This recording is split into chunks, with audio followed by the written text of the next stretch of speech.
Welcome back to the Arbor League. I'm Arbor Andy, and today we're going to be featuring a team I had a ton of fun running in the Open Ultra League and helped me climb up to the 2400s, and I think core breaks a lot of teams. It will feature Tapu Fini again, but this time on lead, running a double steel line. We have Douse Drive Genesect in the safe swap and Excadrill in the back. So let's hop into the matches and take a look at Tapu Fini double steel in the Open Ultra League. Tapu Fini is a very safe lead in this meta, I feel, because it beats a lot of leads, or does pretty well in most neutral situations here, as you're going to see in this Walrein lead. We force them to go for Earthquake here because the Powder Snows are resisted and the Icicle Spears are resisted. Tapu Fini is about moderate bulk, so we can tank one Earthquake. We will have to shield the next one if we want to maintain switch, but we can go for the debuff here with this Moonblast, and this Moonblast will hit for some heavy neutral damage onto the Walrein. They let it go, and it does over half of Walrein's health. They can bait here, but their win con is to go for the Earthquake, so I'm going to go for a Surf. Surf is resisted here, but will get this Walrein very low. It will not KO, but with a Shadow, it does KO from this range. We could have gone for the debuff, as a second Earthquake would not have KO'd. We will have to shield the second Earthquake, as Tapu Fini would not have survived it, and it's a good thing that they didn't bait us, as we can now farm down safely and maintain switch. The opponent deciding to come in with their Cresselia, and we're going to pivot into Excadrill. Excadrill is going to be the soft counter here, as Genesect is going to be the hard counter. We resist all of Cresselia's standard movesets on Genesect. The Grass Knots, however, on Excadrill here are going to be neutral, but we win CMP over Cresselia, as you just saw there, so we can just spam out these drill runs. The first couple aren't going to be lethal, but we can go for number 2 and number 3 here, and we'll see if they decide to give up a shield, drill run. Still doing about a quarter of Cresselia's health. It's still pretty tanky. We can tank one more Grass Knot here, as it is neutral. We are not going to get Cycle Cut down after, and we outpace Cresselia to the next charge move, building up to the drill run, but they make a catch onto the Talonflame, and this is going to be resisted. Drill run, still not doing that much damage. We can come in with the Tapu Fini here, and I believe I'm going to survive a few more Incinerates here. I'm going to throw the Surf just as they get to their potential Brave Bird, and hopefully bait some shields from them, because we're behind on shields, which is bad news for us. We're going to have to respect anything here, because it will one-shot from this health for sure. And we survive 2 more Incinerates, just about, so I throw in the middle of their third before the damage registers, and force them to give up their final shield, which they do. I'm totally okay with this, and hopefully if the opponent has lost count of our energy on Excadrill, they will throw. They haven't seen our third yet either, so I send in Excadrill and the opponent actually throws. We wouldn't have survived one more Incinerate damage there, but they actually go for the Brave Bird. We farm down with some Fury Cutters after taking an Incinerate damage, and the Cresselia comes back in to throw a move. We fall just short of the Magnet Bomb, but this is okay. We can tank any one move from the Cresselia, and they're actually running Future Sight. Not very effective. We get to the Magnet Bomb, and the Magnet Bomb will be KOing the Cresselia because shields are down. Genesect coming in clutch, and we take the game. Another great neutral matchup in our next battle, Tapu Fini into Swampert. We actually have to stay in this one. Excadrill doesn't want to see Swampert. Genesect, not a fan. But they actually swap into Cresselia, and we have a perfect response in Genesect. The Fury Cutters are doing super effective damage, and here I actually have Magnet Bomb.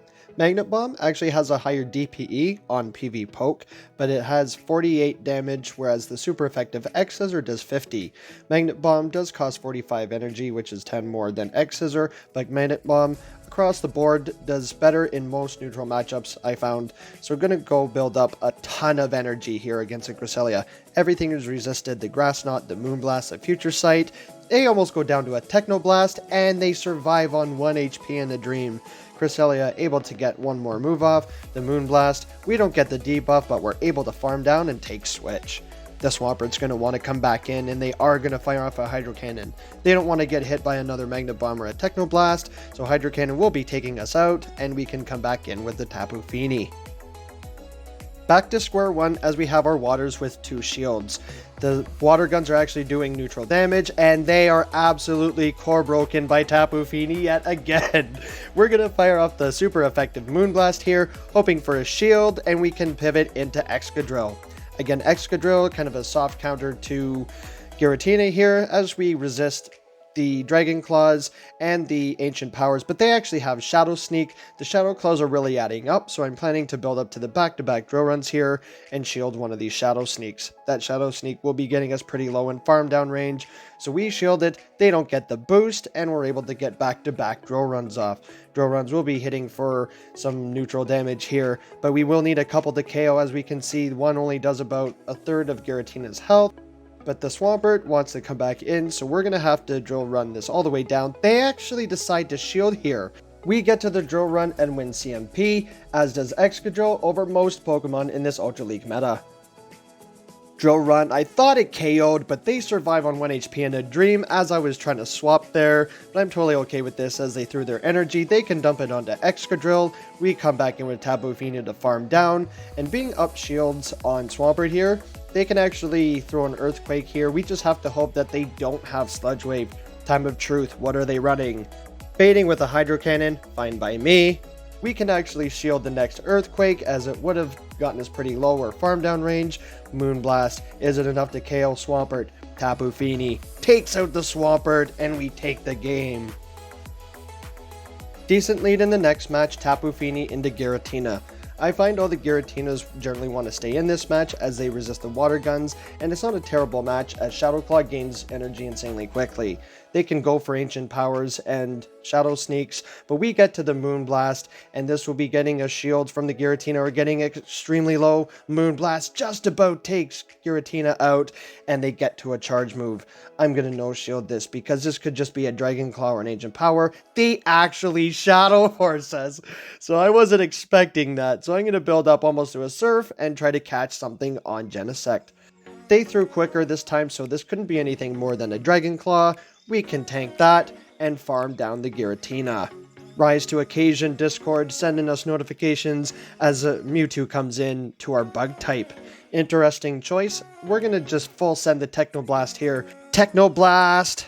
Doing a ton of neutral damage onto Armored Mewtwo. Not quite taking it out as Armored Mewtwo is pretty bulky. We will have to respect any move here from Mewtwo because it will get us pretty low in farm down range. And believe it or not, I think I make the crazy play here of farming all the way down. Mewtwo does not make a move. We leave with almost 2 Technoblasts. We see a Regirock actually come in. And I'm going to go for the Magnet Bomb bait here. Doesn't matter which one we throw. Both do super effective damage. Magnet Bomb lands onto the Regirock. The Regirock wants none of the Genesect and concedes the match. As we head into our next battle, we're facing another Giratina. Same game plan as before, as we're going to go for that Moonblast and deal some heavy super effective damage as the Moonblast will just about nearly KO the Giratina. They're going to fire off an Ancient Power. We can tank that. Hopefully they don't get the boost. They get the boost and this match isn't off to a great start. Them getting the boost means this Moonblast will not be doing as much damage as we hoped for. Moonblast still gets shielded, so I will shield this next Ancient Power in return, just to preserve some health on Tapu Fini, and so we don't get farmed down. Ancient Power coming through, they don't get the boost, and they will outpace us to one more, but on the bright side, we do survive it, just barely, but Tapu Fini can hang on. Ancient Power gets us deep in the red, and we are able to get to that Moonblast just before we get farmed down.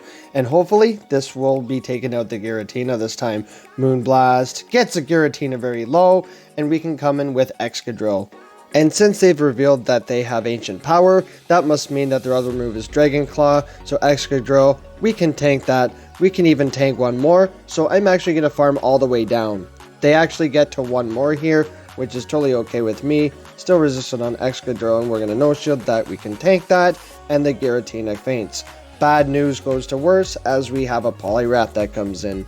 These drill runs are not going to cut it here. Poliwrath in the Ultra League is very tanky, but we're able to get to one more, and my game plan in here is to immediately swap out. Drill run, getting the next shield. Maybe the opponent unfamiliar with Genesect's moveset, and the final Pokemon is revealed to be a Charm A9. This Magnet Bomb will be dealing super heavy effective damage as shields are down. Genesect takes out the Charmeleon Ninetales, and suddenly we have a chance. We can tank any one move here from Poliwrath, Dynamic Punch or Scald. We just have to hope that we don't get debuffed. It's just going to be a Scald. We don't get the debuff, so my plan here is to farm up to back-to-back Magnet Bombs, shield the next Scald, and we should have this one in the bag. Poliwrath going to be firing off the next Scald. We just have to hope for no debuff. We make the back-to-back, and the opponent concedes the match. As we hop into our final battle, we encounter another Swampert. Same game plan as earlier, as our backline does not want to see Swampert, so I am opting to stay in this matchup as long as they don't have Sludge Wave. We're going to go for the Moonblast, but not before the Swampert fires off a charge move. Hopefully this is just going to be the Earthquake. It is the Earthquake, we can tank that, it does a ton of neutral damage, and we get to the Moonblast. This Moonblast will do a ton of neutral damage to Swampert if they let it go. Tapu Fini just about takes out Swampert, and they get to a charge move. We're still not in Hydro Cannon range here, so I'm opting to call the bait. Swampert, just the Hydro Cannon, we can tank that, and we farm down. The opponent is core broken as they bring in Giratina, but this time we get farmed down. We will pivot into Excadrill, and hopefully they don't have Shadow Sneak. Even if they do, I'm still okay in this matchup. Time of Truth, Giratina fires off the Shadow Sneak, so this is the same circumstances earlier. We will have to spam out the drill runs here, as the next Shadow Sneak will do more damage and put us in farm down range. Drill run, Giratina lets it go through, we get to the next drill run and win CMP. This drill run is still not lethal to Giratina, but we'll get it extremely low. Giratina fires off the move. I am opting to shield this one because earlier I saw that I could farm down. But Giratina fires off the Shadow Sneak, swaps into Venusaur, and we bring out the Genesect and we hardwall the opponent for the win. This team was a ton of fun to run. Got me a couple 5-0 and helped me climb up to the 2400s. Tapu Fini, as I said earlier, is a great lead. Douse Genesect also has the potential to bait out fire types and can one-shot with water type Technoblast. This leaves Excadrill to clean up in the back, and with shield and energy advantage can be extremely dangerous. If you enjoyed the video, consider liking and subscribing to the channel if you haven't. It really helps us out and grow the community, and there will be much more Pokemon Go content like this in the future. So thank you guys so much for watching. I've been Arbor Andy, and I'll see you in the next one.